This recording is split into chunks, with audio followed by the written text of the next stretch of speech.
தினமல நேயர்களுக்கு வணக்கம். வணக்கம். என்னது திமுகவுக்கு நான் முட்டு கொடுக்கிறேனா? நெவர். வழக்கறிஞர் தாக்கப்பட்ட விவகாரத்தில் புதிய கதை, திரைக்கதை, வசனம், பாடல்கள், இசை அமைத்திருக்கிறார் திருமாவளவன் எம்பி அவர்கள். அணுகுண்டு போயிடா அப்படின்னு தீபாவளி நேரத்தில் அணுகுண்டையே கட்டி ஒரு மாலையாக போட்டு அலப்பறை செய்த இளைஞர்கள் 2 பேரை கைது செய்திருக்கிறது காவல்துறை. காங்கிரஸை மதிக்காதவர்கள் முன்னாள் முதல்வராகி விடுவர். ஐயா எம்பி மாணிக்கம் தாக்கூர் சொல்லியிருக்காரு. அதே பாத்தீங்கன்னா நாங்க திமுக கிட்ட 5 சீட்டு கேட்போம் என்று கூட்டணி இருக்கின்ற காதர் மைதீன் கேட்டிருக்காரு. அப்போ இருக்கு கூட்டணி பேச்சுவார்த்தையின் போது இருக்கு. தமிழகத்தில் பெய்யும் வடகிழக்கு பருவமழையினால பல அணைகளை திறந்து விட்டுருக்காங்க. அணை திறப்பினால கால்வாயிலிருந்து கடல் வரைக்கும் எல்லா இடத்திலும் பொங்கி வழியும் முறை என்ன டிடர்ஜென்ட் பவுடர் போட்டிருப்பாங்க அப்படின்னு மக்கள் யோசிக்கிறாங்க. செம்பரம்பாக்கம் ஏரியிலிருந்து எவ்வளவு நீர் திறந்தாலும் கரையோர பகுதி மக்களுக்கு பாதிப்பே வராது. ஏனென்றால் அந்த அளவுக்கு நாங்கள் வேலை பார்த்திருக்கிறோம். கூடவே 1000 சொச்சம் மோட்டார்கள் மற்றும் 200 சொச்சம் வாகனங்கள் தயார் நிலையில் இருப்பதாகவும் தகவல். சோ மழை எதிர்கொள்ள தயாராகிறதா திராவிட மாடல்? விவரங்களை பார்க்கலாம். தென் மாவட்டங்களில் கன்னியாகுமரி, தூத்துக்குடி, திருநெல்வேலி, தென்காசி எல்லா மாவட்டங்களிலுமே பல விதங்களில் கனிம வள கொலை நடத்துகிறது இந்த அரசு. அதுல ஒரு 800 கோடி ரூபாய் இல்ல 300 கோடி ரூபாய் எவ்வளவு கோடி ரூபாய் போச்சு அப்படின்னே தெரியல. ஆனால் குற்றம் சாட்டியிருக்கிறார் அன்புமணி அவர்கள். இதை பத்தி தான் இன்னைக்கு நாம பார்க்க போறோம். இது சைலைட்ஸ்.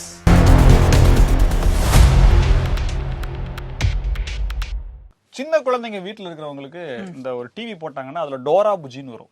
ஆமா, அதுல பாத்தீங்கன்னா ஒரு நரி கேரக்டர் இருக்கும். அது நான் சின்ன வயசுல பார்த்தாச்சு. இன்னமும் அப்படியே தான் இருக்குது. அந்த நரி வளரவே இல்லை. டோரா புஜியும் வளரல. சரி, அந்த நரி வந்து திருட வந்து குள்ளநரி திருடக்கூடாது, குள்ளநரி திருடக்கூடாது அப்படிம்பாங்க. என்னது நான் திருடுறேனா? இல்ல ஓடும். அந்த மாதிரி திருமாவளவர்கள் சொல்லியிருக்காரு. என்னது நான் முட்டு கொடுக்குறேனா? நெவர். அதுவும் திமுகவுக்கு முட்டு கொடுக்கறேனா? அப்படி எல்லாம் கிடையாது அப்படி ஒரு விளக்கத்தை கொடுத்திருக்காரு. கொள்கை, கோட்பாடு, முரண் அடிப்படையில் நாங்க குரல் கொடுக்கிறோம். பாஜக உள்ள வந்துரும், RSS மதவாத சக்திகள் உள்ள வந்துரும். இதெல்லாம் தடுப்பதற்காக கொள்கை அளவுல அந்த திட்டங்களை செயல்படுத்தக்கூடிய திமுகவுக்காக நாங்க பேசுறோம். எங்களை போய் நீங்க இப்படி முட்டு கொடுக்குறோம்னு சொல்லி பேசுறீங்களே அப்படின்னு சொல்லிட்டு ஒரு பெரிய முட்டா கொடுத்திருக்காரு. இல்ல இப்ப அவங்க எல்லாம் வந்தா என்ன ஆயிருமா? சனாதனம் தலை தூக்கிறோம், சாதியம் தலை தூக்கிறோம் அப்படின்னு சொல்லி கதை விடுவாரு. இதே சாதியத்துல தானே வேங்கை வயல் என்ன நடந்துச்சு. இப்போ பல ஊர்களில் வந்து உங்களை கோயில்களை விட மாட்டேன்னு சொல்லி குறிப்பாக அந்த மேல்பாதி மங்கலமா அங்கெல்லாம் என்ன நடந்துச்சு, சேலம் தீவட்டிப்பட்டியில் நடந்துச்சு. இதெல்லாம் கேட்டோம்னா திமுக அரசுலாம் காரணம் கிடையாது, மக்கள் தான் காரணம். அவங்க கிட்ட தான் சாதியம் இருக்கு. பாஜக எப்படி சாதியத்தை கொண்டு வரும் அப்படின்ற ஒரு கேள்வியும். 66 பேர் கள்ளக்குறிச்சி செத்து போனா அது கள்ளச்சாராயம் விசச்சாராயம் அப்படின்றது இல்ல. ஒருவேளை சாராய பயனாளிகள் அப்படிங்கறத லிஸ்ட்ல அவங்க கொண்டு வந்து கொடுத்து நல்லா இருக்கே, கணக்கில் எடுத்துங்க. பயனாளிகள், மருத்துவ பயனாளிகள், கள்ளச்சாராய பயனாளிகள், அதுக்கு எதுக்கே மக்கள் காசு எடுத்து 10 லட்சம் ரூபாய் கொடுக்குறீங்க அப்படின்னு சொல்லி யாரும் கேட்டக்கூடாது அப்படின்ற மாதிரி நிலைமையில் இருக்குது. சோ அவர் முட்டு கொடுத்திருக்காரு. நான் மீண்டும் கொடுப்பேன், கொடுத்துக்கொண்டே இருப்பேன், என் கடன் முட்டு கொடுத்து கொடுப்பதே அப்படின்ற மாதிரி சரியா வரல, பணி செய்து கிடப்பதே ஆமா அப்படின்ற மாதிரி அவர் முடிச்சிருக்காரு. அப்படியே கூட பாத்தீங்கன்னா இந்த மெட்ராஸ் ஹைகோர்ட் இருக்கு இல்லையா, அங்க நடந்த சம்பவம், ஹமாஸ் தீவிரவாதிகளால் நடத்தப்பட்ட அந்த மிகப்பெரிய தாக்குதல் வேண்டாம், அந்த வரிக்குதிரை தாண்டி அதுல வந்து வெடிபொருட்களை வைத்து காத்திருந்த அந்த வண்டியில காத்திருந்த கன நேரத்தில் தப்பித்த போராளி திருமாவளவன். அந்த பின்னாடி RSS இருக்கு. அதானே அதே கதை தானே? அதேதான் இப்ப புதுசா சொல்லிருக்காரு. கதைன்னா அப்படியே செமையா இருக்கணும் தம்பி. இப்ப என்ன கதை விஸ்வரூபம் லெவலுக்கு விஸ்வரூபப்படுத்தி சொல்றீங்க. பார் கவுன்சில் எலெக்ஷன் வருதுங்க. அதுல என்னோட புகழுக்கும் என்னுடைய பெயருக்கும் களங்கம் ஏற்படுத்துறதுனால பார்த்த வேலைங்க யாரு, பிஜேபியும் RSS பார்த்த வேலைங்க இது அப்படின்னு சொல்லி புதுசா ஒரு சூப்பரா நம்பும்படியான கதை சொல்லிருக்காரு. அந்த வரிக்குதிரை லைனை தாண்டி நீங்க போய் அவர் பைக்கை இடிச்சுட்டு இடிச்சதா எங்கெங்க இருக்குது, ஸ்கிராட்ச் இருக்குதா, பெயிண்ட் ஒட்டி இருக்குதா, எல்லாம் நானே வளர்க்குறேன். என்ன நினைச்சிட்டு மதுரை ஆதீனம் ஒரு வழக்குல மாட்டி அவர் வந்து தப்பா ஸ்டேட்மெண்ட் கொடுத்துட்டாருன்னு சொல்லி அவர் மேல நடவடிக்கை எடுத்தீங்கல்ல, இவர் மேல நடவடிக்கை ஏன் எடுக்க மாட்டேங்கிறாங்க? 2 தடவை போய் முதலமைச்சரை பார்த்துட்டு வந்தார்ல, இதுக்கு மேலயும் வந்து சமாதான நடவடிக்கை 2 பேருக்கு மேலயும் கேஸ் போடுறாங்க. அதுக்கும் நீதிமன்றம் கேக்குது, ஐயா நீங்க பொது வழியில என்ன வேணா பேசலாம், நீதிமன்றம் அப்படிங்கறத அங்க போய் வழக்குற ஆதாரங்கள் இதுதான் பேசும்.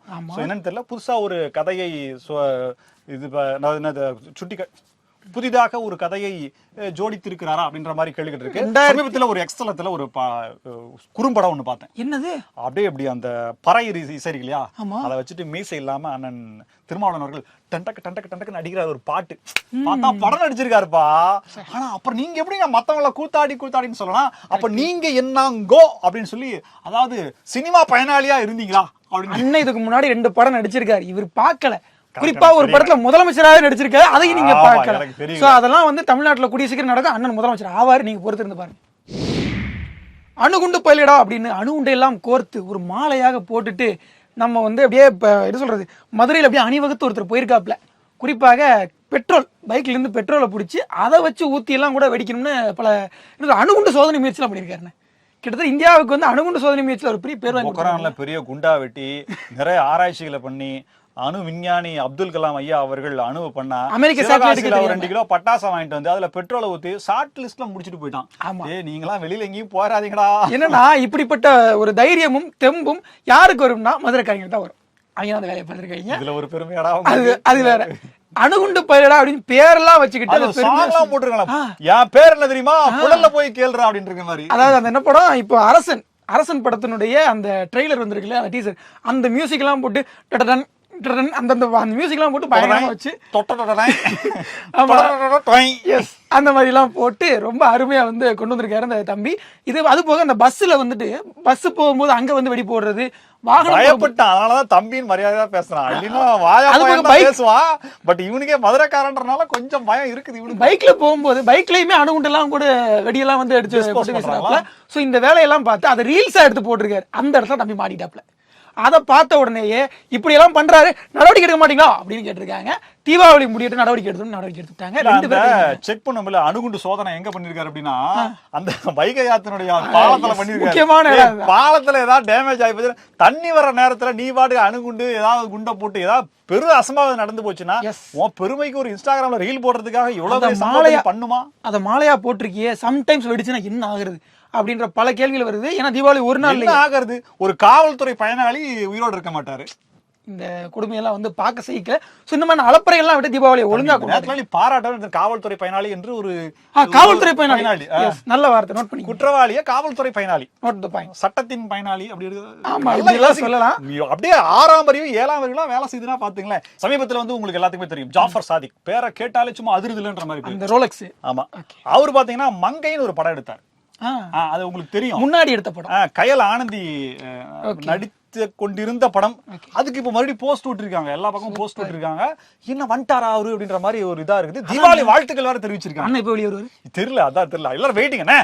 வாங்கனே, நீங்க வந்தாதானே அப்படியே ரச்சகன் நரம். நீங்க பொருளை தொட்டு கொடுத்தாலே நான் வந்து வேலைக்கு போ அப்படின்லாம் பல பேர். பொருள் தானே வீரியம். மார்க்கெட்ல இன்னும் உங்க பொருளுக்கு மதிப்பு இருக்குண்ணே. வாங்கனே. சோ ஒரு ரோலெக்ஸ் வந்து எதிர்பார்த்துட்டு இருக்காங்க. சீக்கிரம் வாங்க.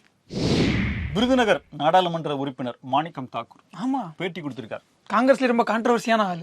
ஆமா, இப்ப கொடுத்த பேட்டி அதெல்லாம் கான்ட்ரோவர்சி. என்னாச்சு? இந்த அண்ணன் இப்படி பேசிட்டாரு, காங்கிரஸ் கட்சி என்ன ஆகும்? என்ன காங்கிரஸ் தலைமை, தமிழகத்தின் முதலமைச்சர் அப்பா, முதலமைச்சர் என்ன சொல்லுவார், மு க ஸ்டாலின் என்ன சொல்லுவார்? இப்படிலாம் பதற மாதிரி ஒண்ணும் சொல்லிருக்க மாட்டாரு. அப்படிதான் சொல்லிருக்காரு. அப்படின்னு சொன்னாரு, காங்கிரஸ் உடைய அனுமதி இல்லாமல் யாரும் முதலமைச்சராக ஆக முடியாது, எதிர்க்கட்சி தலைவர் தான் நீங்க ஆவீங்க அப்படின்னு. எதிர்க்கட்சி சொல்ல முதலமைச்சரே ஆக முடியும், முதலமைச்சர்ல உட்கார முடியாது அப்படின்னு இருக்காரு. அப்போ ஐயா ஸ்டாலின் அவர்கள் வந்து காங்கிரஸ் அனுமதி வாங்கிட்டு தான் முதலமைச்சரா இருக்காருன்னு சொல்ல வரீங்க? அப்படி சொல்லல, ஆனா அது பொருள் எடுத்துக்கலாம், நம்ம அப்படிதான் எடுத்துக்கணும் இல்லையா? இது இனிக்குது அப்படின்னா அப்ப இதுல கசப்பு இல்ல அப்படின்ற மாதிரி நீங்க கேட்க கூடாது. அப்ப வந்து ஐயா ஸ்டாலின் அவர்கள் வந்து இதுக்கு அடுத்து எனக்கு ஒண்ணு வருது. என்னது? கனிமொழி எனது மகள், கனிமொழியின் தாய் உடல்நலம் பாதிக்கப்பட்டு மருத்துவமனையில் இருக்கிறார். என்னமோ இப்ப என்னன்னா ஐயா ஸ்டாலின் அவர்களுக்கு பிறகு உதயநிதி, அதாவது ஐயா சின்னவர் வந்து அவர் முதலமைச்சராக போறாருன்னு வச்சுக்கோங்களேன். அவரு காங்கிரஸ் அனுமதி வாங்கிட்டு தான் முதலமைச்சர் ஆகணும், அப்படிதானே? இப்ப நான் கண்டென்ட்டுக்கு வந்துறேன். விருதுநகர் நாடாளுமன்ற தொகுதியில மாணிக்கம் தாக்கூர் அவர்கள் மீண்டும் போட்டியிட வாய்ப்பு கிடைக்குமா அப்படிங்கறத நம்ம இன்னும் பல ஆண்டுகள் கழிச்சு தான் பார்ப்போம். 2029. ஆனா அதே பாத்தீங்கன்னா சாத்தூர்ல வந்து காமராசருடைய தொகுதியான அந்த இடத்துல காங்கிரஸ் கட்சி கேட்கும். யாருகிட்ட? காங்கிரஸுடைய தலைமை கிட்ட. காங்கிரஸ் தலைமைனா யாரு? செல்வபிரந்துக்கு ஐயா. சரி, ஓகே. திமுக தலைமைப்பா, தமிழக முதலமைச்சர் அப்பாப்பா. இது கூட எல்லாம் வந்து சொல்றீங்க, ஊடகவியலாளரா இருக்கான். சரி, ஓகே, தாங்க தலைமையிட்ட கேட்போம். அப்படி இருக்கும் பட்சத்துல நாங்க அதுக்கான முயற்சிகளை எடுப்போம்.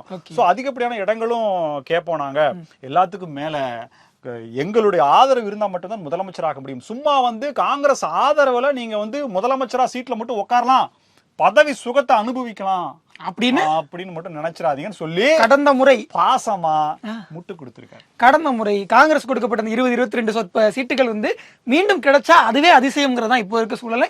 அதை புரிஞ்சுக்காம இப்படி எல்லாம் பேசியிருக்காருங்கிறப்போ வருத்தமா தான். காங்கிரஸ் தான் இப்படி பேசுது அப்படின்னா காதர் மைதீன் ஐயா வேற. ஆமா, ஐயா என்ன முஸ்லீம் லீக். ஆமா, 5 சீட்டு நாங்க கேட்போம், திருச்சி, வேலூர், நாகப்பட்டினம் அப்படின்னு சொல்லிட்டு பல 5 சீட்டு எங்கன்றதும் சொல்லிட்டார். சோ 5 சீட்டு நாங்க கேட்போம். கேட்கறதுக்கு எங்களுக்கு உரிமை இருக்குங்க, கொடுக்கறதுக்கு அவங்களுக்கு உரிமை இருக்கு, கொடுக்கறதுக்கு அவங்களுக்கு மனசு இருக்குதுங்க. நாங்க கேட்போங்க, அவங்க கொடுக்கலனாலும் பாத்துக்க சாலமன் பாப்பைய பட்டி பண்ற மாதிரி அவர் பேசியிருக்காரு. சோ எல்லாருமே வந்து ரொம்ப உரிமையா கேட்கறாங்க. கேளுவ எத்தனை 5 தானவ எடுத்துக்கவ அப்படின்னு அவர் சொன்னாரு. வந்து உரிமையா கேட்கக்கூடியவர்களுக்கு திமுக எவ்வளவு கொடுக்க போகுது, 5 கேட்டா 1 தர்றாரு அப்படிங்கிற மாதிரி கொடுப்பாங்கன்னு நினைக்கிறேன். இவருக்கே 5ன்னா விசிகாக்கு எவ்வளவு, கம்யூனிஸ்டுக்கு எவ்வளவு, காங்கிரஸ்க்கு எவ்வளவு, மதிமுக மறந்துட்டீங்க.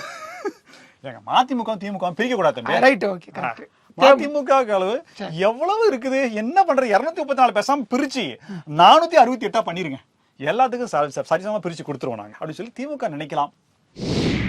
துணியை ஊற வைக்கிறதுக்காக பக்கெட்ல கொஞ்சம் தண்ணியை ஊத்தி கொஞ்சம் டிடர்ஜென்ட் பண்ற பவுடரை போட்டு அப்படியே கலக்கணும்னா நொறா அப்படியே கொபக்குன்னு வரும் இல்லையா? இப்பெல்லாம் யாரும் பண்றது இல்ல, எல்லாம் ஃப்ரண்ட் லோட் வாஷிங் மிஷின்ல துணியை போட்டு பவுடரை போட்டு சுத்த விட்டா அது பாட்டுக்கு 1 மணி நேரத்துல காய வச்சு வெளியில அனுப்புது. கரெக்ட். ஆனா அந்த வாஷிங் மிஷின்ல உள்ள நுர தண்ணியை கூட நீங்க வந்து வெளியே ஊத்துனீங்கன்னா அதுல இருந்து நுர வருமா? வரும். ஆனா அத மாதிரியான ஒரு அணை தான் திறந்திருக்காங்க செம்பரப்பாக்கம் அணை. உங்களுக்கு தெரியும். அதாவது டிடர்ஜென்ட் மக்களுக்கு செலவு குறைப்பதற்காக புது முயற்சியாக தண்ணீரோடு டிடர்ஜென்ட் கலந்து கொடுக்கப்படுகிறது. ஆமா, அப்படியாக அணையை திறந்த உடனேயே கூபுகுபுன்னு தண்ணி வந்து கீழே பட்ட உடனே நுரை பொங்கி வருது. அப்படிப்பட்ட செம்பரப்பாக்கம் அணை திறக்கப்பட்ட உடனே இந்த வேலை நடந்திருக்குது. அடையாறு பகுதியிலிருந்து எல்லா ஆறுமே கிட்டத்தட்ட 40 கிலோமீட்டருமே நிறைய நுரைகள் வந்து பொங்கி இருக்குது. சின்ன பசங்க பொதுவா இந்த மாதிரியான கம்ப்ளைண்ட் எங்க வரும்னா, ஒசூர் கிழவரப்பள்ளி அணை திறக்கும் போது அங்கிருந்த சாயப்பட்ட தண்ணி எல்லாம் கலந்து போன வரவே வந்துருச்சு அப்படின்னு சொல்லுவாங்க. பள்ளிப்பாளையம், கோயம்புத்தூர், சேலம் பகுதிகள்லாம் வந்து சாயப்பற்ற அதிகமா இருக்கு. சோ அவங்க வந்து நீரை சுத்திகரிக்காம வெளியே விட்டாங்க. நொய்யலாரா நுரையாரா அப்படின்னு சந்தேகப்படுற அளவுக்கு கோயம்புத்தூர்ல நொய்யலாறு அது எப்பவுமே நுரையாரா மாறி போச்சு. இப்ப இங்க சென்னையில என்னப்பா எப்படிப்பா நுர வருது அப்படின்னு, இங்க ஜவ்வரிசி ஃபேக்டரி கிடையாது, சாயப்பற்ற கிடையாது, இன்னும் சொல்ல போனா சுத்திகரிப்பு ஆலை அந்த மாதிரி ஏதாவது இப்போ சுற்றுச்சூழல் மாதிரி அதுவுமே கிடையாது. திமுக ஆட்சிங்க தான் இருக்கு. நீங்க என்ன நீங்க தெரியாம பேசிட்டு இருக்கீங்க. சோ இப்படிப்பட்ட சூழல்ல இருந்து பைப் லைன் போட்டு இங்க கொண்டு விட்டாங்களா என்னன்னு தெரியல. சோ இப்போ வந்து நுரை பொங்கி வந்திருக்கு. இது சின்ன பசங்க வந்து விளையாடுறதுக்காக மிச்சு விளையாண்டுட்டு இருக்காங்க. ஆனா அந்த பசங்களுக்கு அது பிறகு ஒரு நைட்டு 2 மணி நேரம் வந்து காலை அரிக்கும், அந்த உளைச்சல் எடுக்கும், அந்த மாதிரிலாம் பண்ணும். இப்போ என்னன்னா மீனவர்கள் என்ன சொல்றாங்கன்னா, இந்த பகுதிகளில் கடல்ல வந்து தண்ணி கலக்குது. கடல் தண்ணினா பட்டினப்பாக்கம் கடற்கரை இருக்குல்ல, அந்த இடம் முழுக்க நுரையாகி போகுது. இப்போ அந்த இடத்துல இருந்து ஒரு 2 கிலோமீட்டருக்கு மீன்கள் இருக்காது, இருந்தாலும் செத்து போயிருக்கும். சோ அதை பிடிச்சி மக்கள்கிட்ட கொடுக்க காரத்தன்மைன்னு சொல்லுவாங்க. ஆமா. சோ இப்படிப்பட்ட பாதிப்புகள்னால மீனை பிடிக்க முடியாது. கிட்டத்தட்ட 5 கிலோமீட்டருக்கு மீன்கள் இருக்காது. அப்படிப்பட்ட பாதிப்புகள் ஏற்படுறாங்க. நான் சொல்ற மாதிரி ஒசூர் கிழவரப்பள்ளி அணை அது போன வாரம் திறந்தாங்க. அதுலயும் செமையான நுரை வந்து பொங்கி வந்திருக்கு. 8 வருஷத்துக்கு முன்னாடி பொங்கி வந்த நுரைய இந்த வருஷம் பொங்கி வந்த நுரை வந்து பீட் பண்ணிருக்கு அப்படின்னு சொல்லலாம். கடந்த மே மாசமும் ஒசூர் கிழவரப்பள்ளி திறந்தாங்க. திறந்தப்ப அப்பவும் நிறைய நுரை வந்துச்சு. ஸோ நுரையா வருதே, இது உண்மையாவே அனதானா இல்ல வாஷிங் மிஷினா அப்படிங்கிற ஒரு சின்ன திராவிட மாடல் ஆட்சியிலே மக்களின் வாயிலிருந்து நுரை வராமல் திறந்து விட்ட தண்ணீரில் நுரை வருகிறது என்று நீங்கள் எல்லாம் பாராட்டப்பட வேண்டும் என்பதை நான் இந்த நேரத்தில் அழுத்தம் திருத்தமாக தெரிவித்துக் கொள்கிறேன். ஆமா, அதனால நம்ம வந்து நம்மளை பாதுகாத்துக்கும் அணையெல்லாம் முக்கியம் இல்லை, உசுறு தான் முக்கியம். செம்பரம்பாக்கம் ஏரியில தண்ணி திறந்தாங்கன்னு சொன்னீங்களா? சோ அந்த செம்பரம்பாக்கம் ஏரியில இருந்து தண்ணி திறந்தோம்னா அப்படி இந்த அடையாறு வழியா கூவாத்துல வந்து எல்லா பகுதியும் போயிட்டு கடல்ல போய் கலக்குது இல்லையா? சோ 25,000 25,000 கண்ணாடி இருந்தா மட்டும்தான் அந்த கொள்ளளவு அப்படிங்கிறது அவ்வளவுதான். அதுக்கு மேல வந்துச்சுன்னா ஓவர்ஃப்ளோ ஆயிடும், ஊருக்குள்ள தண்ணி போயிடும். ஆனா இப்போ நீங்க ஸ்கேல் எடுத்துக்கோங்க, இல்லையா டேப் எடுத்துக்கோங்க, இல்லையா 2-3 பேர் சேர்ந்து கயிறு கட்டிக்கோங்க, 40,000 கண்ணாடி வந்தாலும் ஒரு சொட்டு கூட தண்ணி வெளியில வராது. சொன்னது யார் தெரியுமா? மாசற்ற அமைச்சர் மாசு அவர்கள். ஆமா சொல்லிருக்காரு. 40,000 கண்ணாடி வந்தா கூட வராது. நீங்க வெள்ளம் வந்துச்சுன்னா தயவு செய்து யாரும் வந்து ஓடிடாதீங்க. 40,000 கண்ணாடி வருதான்னு சொல்லிட்டு நீங்க ஸ்கேல் எடுத்து அளந்து பாருங்க. கூட கவலைப்படக்கூடாது. உங்கடா கூட கவலைப்படாது. அதெல்லாம் நடுவுல நின்னு எவ்வளவு ஆழம் இருக்குது, அகலம் எவ்வளவு இருக்குது, அந்த கண்ணாடி ஃபார்முலா எல்லாம் தலைக்கு மேல வெள்ளம் போனாலும் நீங்க கவலைப்படாம அதை வந்து அளந்து சிறியா போனாலும் 40,000 வருதான்றது நீங்க பாத்துட்டு தான் இருக்கணும். சோ ஏயா தண்ணி வரும்போது 40,000 வருதா 25,000 வருதான்னு பாப்பானா, தட்டுப்புட்டு சாமான் எடுத்து ஃபர்ஸ்ட் ஃப்ளோர்ல கொண்டு போய் வைப்பானா. இப்பவே எல்லாம் வச்சுட்டாங்க, நிறைய பொருட்களை கொண்டு போய் மேல வச்சுட்டாங்க. ஆனா பாத்துங்க, இது வரைக்கும் எப்படின்னா அரச வந்து குற்றம் சொல்லுவாங்க, சென்னை மாநகராட்சி குற்றம் சொல்லுவாங்க. இந்த முறை அதெல்லாம் யாருமே சொல்லல. ஏன் உசுருக்கு நான் தான் பொறுப்பு, என் குடும்பத்தை நான் தான் காப்பாற்றணும், உங்களை நம்பி இருக்க கூடாது, என் குழந்தைங்களுக்கு நான் தான் பாதி, சோறு தண்ணியா எதுவுமே நான் கேட்க மாட்டேன், ஓட்டு போட்டதுக்கு நீங்க பண்ணினதே போதும் அப்படின்னு சொல்லிட்டு அவன் உசுரை காப்பாத்திக்கிறதுக்கு ஃபர்ஸ்ட் ஃப்ளோர் ஓடிட்டு இருக்கான். இல்ல தெரிஞ்சவன் வீட்டுக்கு ஓடிட்டா முடிச்சூர்லாம் இப்பவே காலி ஆயிடுச்சுன்னு நினைக்கிறேன். ஓகே, இப்ப என்னன்னா அதிகமா மேட்டூர் அணையை திறந்துட்டாங்க, விருதுநகர்ல பாத்தீங்கன்னா சாத்தூர் அணையை திறந்துட்டாங்க, திருவண்ணாமலையில சாத்தனூர் அணை தமிழ்நாட்டுடைய மிகப்பெரிய அணைகள் ஒன்று, அதையும் திறந்துட்டாங்க. ஆனா இந்த அணைகள்லாம் திறந்தா கூட மக்களுக்கு தண்ணீர் வந்து வரத்து இருக்கா, முறை பொங்காம இருக்கா, அப்படி பல கேள்விகள் இருக்குது. இதே மாசு அவர்கள் முன்னாடி என்ன சொன்னாருன்னா, சென்னையில 20 centimetres my Lord your honour 20 centimetre மழை பெய்தாலும் ஒரு சொட்டு தண்ணி ரோட்ல நிக்காது அப்படின்னு சொன்னார். நேத்தே சொன்னாரு 24 மணி நேரத்துக்குள்ள 10 சென்டிமீட்டர் மழை பெஞ்சிருக்கு, ஆனா தண்ணி நின்றுருக்கா? இது வரைக்கும் 16 சென்டிமீட்டர் மழை பெஞ்சிருக்கு, ஆனா எந்த இதுலயுமே தண்ணி நிக்கல. எல்லாம் தண்ணி கஷ்டம் எங்களுக்கு போன் பண்றாங்க. நாங்க குடி தண்ணீரை 3500 லாரியில கொண்டு போய் எல்லாத்துக்கும் கொடுத்துட்டு இருக்கோம். சோ எங்கேயுமே தண்ணி இல்ல, கடலை தவிர சென்னையில தமிழ்நாட்டுல எங்கேயுமே தண்ணி இல்ல. அதனால அதாவது திராவிட மாடல் எந்த அளவிற்கு 2 நாள்ல மழையில வச்ச பயிரெல்லாம் நாசமாயிருச்சுன்னு தஞ்சை விவசாயிகள் வயிற்றுலையும் வாயிலையும் அடிச்சுக்கிறாங்க. அதை பார்க்கும்போது தண்ணி இல்ல கொடுத்தாருல ஒரு விளக்கம். அதாவது திராவிட முன்னாள் அதிமுக ஆட்சியில நெற்பயிராக வளர்ந்துருச்சான். எப்படி இப்படி வளர்ந்துருச்சு. நெல் கொள்முதல் நிலையத்துல இருந்து அந்த ஆனா இப்போ நெல் நாத்து தான் விட்டுருக்கான். எப்படி பயிரா வளர்ந்துருச்சு, இப்ப நாத்து தான் விட்டுருக்கு. இதை பத்தி நீங்க வேற ஏதாவது நினைச்சிடக்கூடாது. ஆமா, நான் அந்த அளவை தான் சொன்னேன். ஸோ இப்படி பார்த்தீங்கன்னா திராவிட மாடல் பெருமைகளை மாசு அவர்கள் பறைசாற்றி கொண்டிருக்கும் வேலையில ஒரு 2000 சொச்சம் மோட்டர் அப்படிங்கறத ரெடி பண்ணிருக்காங்க. ஒரு 239 வண்டி அப்படிங்கறது ரெடி பண்ணிருக்காங்க. அது எதுக்கு? அதெல்லாம் 4000 கோடி ரூபாய் ப்ராஜெக்ட்ல இதெல்லாம் இல்ல, இதெல்லாம் எக்ஸ்ட்ரா செலவு. தண்ணியை வெளியேற்றுறதுக்காக தாழ்வான பகுதிகளிலையும் அப்புறம் சப்வே இருக்கு இல்லையா, அங்கேயும் போற சென்சார்லாம் வச்சிருக்கேன் தம்பி. 1.5 லிட்டர் 1 லிட்டருக்கு மேல 10 மில்லி வந்தா உடனே மோட்டர் ஆனாலும் சொர்றன்னு சுவிட்ச் எடுத்து போய் வங்காள விட அரபிக்கடல் இந்திய பெருங்கடல விட தண்ணி விட்டுனா பாத்தீங்க. சிங்கப்பூருடைய சீவேஜ் சிஸ்டம் மாதிரி சொல்லிட்டு இருக்க. இதெல்லாம் நம்புற மாதிரி இல்ல. மக்களே நம்ம அன்னை மேயர் பிரியா மேடம் தான் சொன்னாங்க இந்த விஷயத்தை. சோ என்னன்னா உங்க வீட்டுல நீங்க வாசல் தெரியுங்க, தண்ணி நின்றுச்சு, தண்ணி எதுவும் போகல அப்படின்னா உடனே போன் பண்ணி சொன்னா உடனே வண்டி உடனே அந்த வாசல் வச்சு தண்ணி சக் பண்ணி எடுத்துருவாங்க. அந்த அளவுக்கு ரெடி பண்ணி வச்சிருக்காங்க. மோட்டர்லாம் 100 HP மோட்டராங்க. எல்லாம் மோட்டர் போட்டு விட்டீங்கன்னா அவ்வளோதான், வீட்டில் தண்ணியே இருக்கா, அந்த மாதிரி உறிஞ்சு எடுத்துருவாங்க. அதுக்கு எதுங்க 4000 கோடி ரூபா ப்ராஜெக்ட், ஒரு சொட்டு தண்ணி நிற்காது. எந்த ப்ராஜெக்ட் மட்டும் முடிஞ்சிருச்சு அப்படின்னா சென்னையில் தண்ணி பிரச்சனை அப்படிங்கிறதுல எல்லாம் அப்படியே சிங்கப்பூர் மாதிரி அப்படியே வலிஞ்சு அப்படியே நேராக போய் அழகாக போய் அப்படியே கடலில் போய் வந்துட்டு நீங்கள் கூப்பிட்றப்ப அது மறுபடியும் சொன்னீங்களா கூப்பிட்டீங்களான்னு சொல்லி நல்ல தண்ணி வந்துடும் அப்படின்ற மாதிரி சொன்னாங்க. இதெல்லாம் நீங்க நம்புறீங்க? ஆனா இப்ப கேட்டா இல்ல சார், நல்ல சார் வந்து சார், இதெல்லாம் நீங்க நம்புறீங்கன்னா நீங்க திமுகவுக்கே ஓட்டு போடலாம். தம்பி நம்பிதான் ஆகணும். நடக்கிறது திராவிட மாடல் ஆட்சி தெரியுமில்ல. தப்பு சொல்லி பாரு, நீ யாராவது சொல்லி பாரு. நீ சொல்ல முடியாது. 1947 எப்படி இருந்து நாங்க உடனே ஒரு வீடியோ எடுத்து போடுவோம்.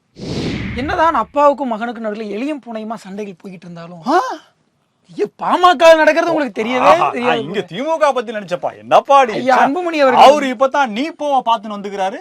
அது ஏதோ அதை பத்தி பேசக்கூடாது, கண்ணியம் கருதி அதெல்லாம் கடந்து போய். எஸ், இப்போ என்னன்னா ஐயா அன்புமணி அவர்கள் ஒரு முக்கியமான அறிக்கையை விட்டுருக்காரு. அது என்னன்னா தமிழ்நாட்டுடைய தென் மாவட்டங்கள்ல தென்காசி, திருநெல்வேலி, அப்புறம் கன்னியாகுமரி, தூத்துக்குடி இந்த மாவட்டங்களில் இருக்கக்கூடிய மேற்கு தொடர்ச்சி மலையெல்லாம் மழை தொடர்ச்சியா இருக்குல்ல, நல்லா இல்லை. ஸோ நம்ம கொஞ்சமா உடச்சி எடுத்துக்கலாம் அப்படின்னு சொல்லிட்டு சில கனவான்கள் கனமா தோண்டி எடுத்திருக்காங்க போல. அதை கல்குவாரி கனிம வள கொள்ளை அப்படின்லாம் அவதூறாக பேசுறாங்க. கட்டிட பயனாளர்களுக்கு வேண்டும் அப்படிங்கிறதுனால அவங்க கொடுத்ததுனால அதனால மலையில இருந்து கொஞ்சமா பங்கு எடுத்திருக்காங்க அப்படின்ற மாதிரி அது நடந்திருக்கு. அது ஐயா அன்புமணி அவர்கள் கனிம வள கொலை நடந்திருக்கு, 1000 கோடி ரூபாய்க்கு மேல கனிம வள கொலை நடத்திருக்காங்க. கனிம வள முறைகேடு சொல்லுங்க. எஸ், அது வேறையா, கிட்னி திருட்டு கிட்னி முறைகேடான மாதிரி இப்படி சொல்றாரு. ஸோ இதை அவர் முன்வைத்திருக்கிறாரு. இதுக்கு முன்னாடி திருநெல்வேலியில இந்த அடைமிதிப்பான் குளம்னு ஒரு குளம், அந்த பேரா உண்மையாக நல்லா இருக்கியா பேரு. ஆமா, அதாவது ஒரு 54 குவாரி அந்த பகுதிகளில் திருநெல்வேலி பகுதியில் இருந்துச்சா, 53 குவாரி இல்லீகலாக ரூல்ஸை வயலேட் பண்ணி நடந்திருக்கு அப்படின்னு சொல்லிட்டு ஒரு 300 கோடி ரூபாய் அபராதம் விதிச்சது நிர்மல் ராஜ் ஐஏஎஸ் அப்படிங்கிற ஐஏஎஸ் அதிகாரி. அவரை மாத்திட்டு உடனே ஜெயகாந்தன் ஐஏஎஸ் இன்னொருத்தரை வச்சு 300 கோடி ரொம்ப அதிகமா இருக்கு. ஒரு சைவரை கட் பண்ண 30 கோடி சார். என்ன சார் 30 கோடி? 3 கோடி சார். என்ன சார் கோடி ரூபாய் எல்லாம் போடுறீங்க? 19 கோடி என்னமோ வந்துச்சு. கிட்டத்தட்ட ஒரு அமௌண்ட் ரொம்ப கம்மி பண்ணி அந்த லீஸ்ட் அமௌண்ட்டை வாங்கிட்டு மீண்டும் அந்த கல்குவாரி ஓனரான அந்த நபருக்கே இப்போ உரிமத்தை கொடுத்துருக்காங்க. போன வாரத்துக்குள்ள அந்த விஷயம் நடந்திருக்கு. அதுக்கு கருத்து கேட்பு கூட்டம் நடத்திருக்காங்கன்னா பாத்துக்கோங்களேன். ஏற்கனவே ஊழல் அனுமதியை தாண்டி 50 லட்சம் கனமீட்டருக்கு கல் எடுத்திருக்காங்க. அவங்களுக்கு எதுக்கு சார் நீங்க இந்த உரிமத்தை கொடுக்குறீங்க அப்படின்னு மக்கள் அந்த கருத்து கேட்பு கூட்டத்துல பொங்கியிருக்காங்க. முன்னாள் பாஜக தலைவர் அண்ணாமலை அவர்கள் ஒரு தகவலை பதிவு பண்ணிருக்காரு. 78,000 கோடி ரூபாய் அளவுக்கான சாலைகள் போட்டிருக்கோன்னு சொல்லி தமிழக அரசு சொல்லியிருக்கான். உடனே அவரு வெள்ளை அறிக்கை கொடுங்கன்னு சொல்லி கேட்டா A4 சீட் எடுத்து காட்டுவாங்கன்றதும் அவர் சொல்லிட்டு இந்த ஊட்டியில் இருக்கக்கூடிய அதாவது கர்நாடக தமிழக எல்லை பகுதியில் இருக்கக்கூடிய ஒரு கிராம மக்கள் கிட்டத்தட்ட 100 குடும்பங்கள் அங்க வசிக்குதாமா. 20 கிலோமீட்டர் அந்த ஓடை பகுதியா போய் தான் சுத்தி வர்றாங்களாமா. பல காலமா அவங்க கேட்டிருக்காங்களாமா, ஒரு பிரிட்ஜ் ஒன்று கட்டி கொடுங்க. பிரிட்ஜ்னா என்ன? வேல்பூல் வாஷிங் மிஷின் ஃப்ரிட்ஜ் கிடையாது, 5 ஸ்டார் இணைப்பு பாலம் அப்படின்றது. அவங்க கேட்டிருக்காங்க. அது பாத்தீங்கன்னா பட்ஜெட் இல்லன்றாங்க, நிதி இல்லன்றாங்க, 78,000 கோடி தான் சொன்னீங்க. கல்குவாரி இல்லன்றாங்க. உங்களுக்கு எதுக்கு நாங்க கட்டி கொடுக்கணும்னு நினைக்கிறாங்களா என்னன்றது தெரியல. 78,000 கோடி நீ என்னையா பண்ணீங்க? பல ஆண்டு காலமா உங்களுக்கு பாலமே இல்லையான்னு சொல்லி அவர் கேட்டிருக்காரு. சோ இதுக்காக இந்த விஷயத்துல பாத்தீங்கன்னா அன்புமணி அவர்கள் இதுக்கு பின்னாடி ஒரு காட்ஃபாதர் இருக்கிறார் அப்படின்னு ஒரு வார்த்தையை பயன்படுத்தி இருக்காரு. வந்த படம் தெரியுமா? பார்ட் 1, பார்ட் 2, பார்ட் 3, பார்ட் அது இல்லங்க, அந்த காட்ஃபாதர் யாருன்னு யோசிக்க மாட்டீங்களா? ஃபாதர்னா யாரு? அப்பா. அதாவது சர்ச் ஃபாதர் இல்லையா? அப்பாங்க. அப்பா நம்ம அப்பா. ஐயோ அப்பா மன்னிச்சிருங்க. அந்த அப்பா கிடையாது. தென் மாவட்டத்துல ஒரு அப்பா இருக்காரு. தென் மாவட்டத்துல ஒரு காட்ஃபாதர் அப்பா இருக்காரு. ராபர்ட் ஊ போல. அவர்தான் வந்து இதுக்கு முன்னாடி திருநெல்வேலி முன்னாள் எம்பி ஞான திரவியம், அதுக்கு உட்பட ஐயா அப்பா அவர்கள், அன்னைக்கு இருந்த அமைச்சர் நினைக்கிறேன், அவங்க எல்லாரும் சேர்ந்து இந்த கனிம வளக்கொலையை தொடர்வதற்காக அந்த ஐஏஎஸ் அதிகாரி போட்டு டார்ச்சர் பண்ணாங்க அப்படிங்கிறது வெளிப்படையாவே தெரிஞ்சது. சோ அதை தான் வந்து மீண்டும் சட்டசபையில கருப்பு பேட்ச் கட்டு வந்ததுக்கு எல்லாரும் என்ன பிளட் பிரஷர்னு சொல்லி கேட்டாங்க இல்லையா? அதுக்கு உடனே இப்ப படத்தை போட்டிருக்காரு முதலமைச்சர் அவர்கள் கருப்பு பேட்ச் அணிஞ்சிருக்க மாதிரி. என்ன இது பிளட் பிரஷரா அப்படின்னு சொல்லி கேட்டிருக்காரு. அப்பா இப்படி பாக்குறாரு அப்படின்னு பாக்குறாரு. இணையத்துல என்னவா தற்கொலைகளை வச்சு செய்யறாங்க தெரியுமா? இதே போல பல புதிய தகவல்களோடு மீண்டும் உங்களை சந்திக்கிறோம். இது சைலைட்ஸ். நன்றி.